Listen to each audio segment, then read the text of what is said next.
तो चलिए आज एक बड़ी ही मजेदार और गहरी कहानी समझते हैं।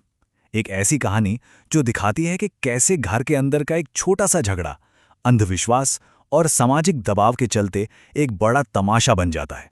कहानी की शुरुआत होती है एक बड़ी सीधी सी लाइन से, लेकिन इसी में सारा ड्रामा छिपा है। घर में अगर कबरी बिल्ली किसी को प्यार करती थी तो वो थी रामू की बहू, और अगर रामू की बहू घर में किसी से नफरत करती थी तो वो थी कबरी बिल्ली। यहीं से जंग का मैदान तैयार हो जाता है।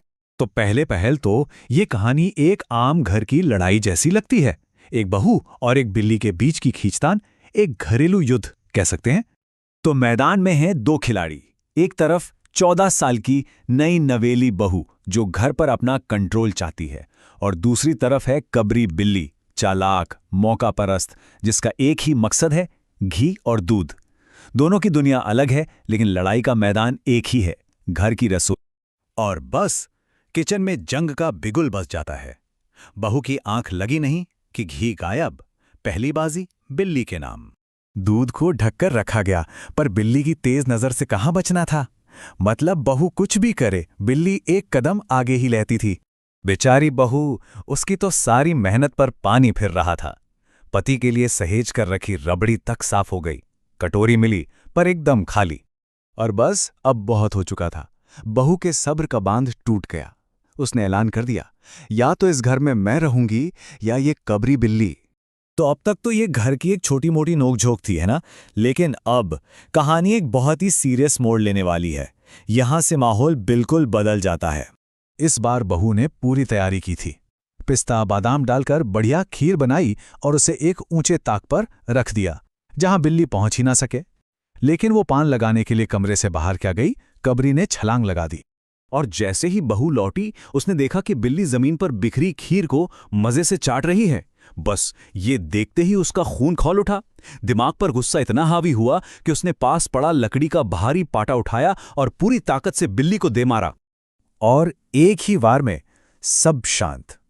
बिल्ली न हिली, न उसने कोई आवाज की, बस वहीं औंधी पड़ी थी। एक पल का गुस्सा एक बहुत बड़ी घटना बन चुका था। यहां से मामला बिल्ली और बहू का नहीं रहता। अब मैदान में उतरता है समाज। एक मामूली दुर्घटना को फौरन एक बहुत बड़े पाप का नाम दे दिया जाता है। और फिर क्या था, घर में ही अदालत लग गई। काम वाली चिल्लाई, अरे राम, बिल्ली तो मर गई, मालकिन ने बिल्ली की हत्या कर दी। बावर्ची ने कहा, बिल्ली की हत्या और इंसान की हत्या बराबर है, मैं तो खाना नहीं बनाऊंगा। और सास ने तो सीधा बहू को ही दोषी ठहरा दिया। और जहां डर और अंधविश्वास हो, वहां फायदा उठाने वाले भी पहुंच ही जाते हैं। तो अब एंट्री होती है कहानी के असली विलन की, जो इस समस्या का समाधान लेकर आता है। मिलिए पंडित परम सुख से। इनका हुलिया देखिए जरा। छोटा कद, तोंद निकली हुई, चेहरा तरबूज जैसा गोल। लेखक ने क्या खूब मजाक किया है। इनकी पहचान इनके ज्ञान से नहीं, बल्कि इनके पेट से थी। पंडित जी ने आते ही माहौल को और गंभीर बना दिया। पंचांग खोला और सीधे सीधे ऐलान कर दिया, बहू को सजा मिलेगी, घोर कुंभी पाक नरक की। सोचिए, ये नाम सुनकर ही घरवालों की क्या हालत हुई होगी। बस पंडित जी ने अपना कंट्रोल जमा लिया। अब शुरू होती है सौदेबाजी। मतलब नरक से बचने के लिए डिस्काउंट मांगा जा रहा है। पंडित जी ने कहा, बिल्ली के वजन के बराबर यानी 21 तोले सोने की बिल्ली दान करनी होगी। सास बोली, अरे ये तो बहुत है, 1 तोले में काम नहीं चलेगा। और आखिरकार सौदा 11 तोले सोने पर पक्का हुआ। लेकिन रुकिए, कहानी सिर्फ सोने पर नहीं रुकी। पंडित जी ने जो लिस्ट थमाई, उसे देखकर तो लगता है कि वो प्रायश्चित नहीं, बल्कि अपने घर का साल भर का राशन भरवा रहे थे। 10 मन गेहूं, 1 मन चावल, 5 मन जौ। लिस्ट बहुत लंबी थी।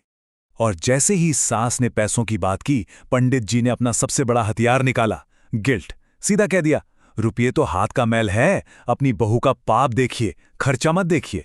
ये होती है डर की मार्केटिंग। तो सौदा तय हो गया। प्रायश्चित की पूरी तैयारी हो चुकी थी, सब कुछ सेट था। लेकिन कहानी में एक आखिरी ट्विस्ट अभी बाकी था। 11 तोले सोने की बिल्ली बननी थी, पूजा पाठ होना था, दान दक्षिणा दी जानी थी। तो सवाल यह है कि इतना सब होने के बाद बहू के इस महापाप की असली कीमत क्या निकली। और ठीक उसी वक्त जब सारा लेन देन होने ही वाला था, मेहरी दौड़ती हुई आई और चिल्लाई, अरे मालकिन, बिल्ली तो उठकर भाग गई। बस 1 सेकंड में सारा खेल खत्म। न पाप, न प्रायश्चित, न सोने की बिल्ली। पंडित जी का सारा प्लान चौपट। तो ये कहानी खत्म होती है, लेकिन एक बहुत बड़ा सवाल छोड़ जाती है कि जब आस्था एक बिजनेस बन जाती है, जब विश्वास एक व्यापार बन जाता है, तो पाप की असली कीमत कौन चुकाता है? वो जो गलती करता है या वो जो डरता है? जरा सोचिएगा।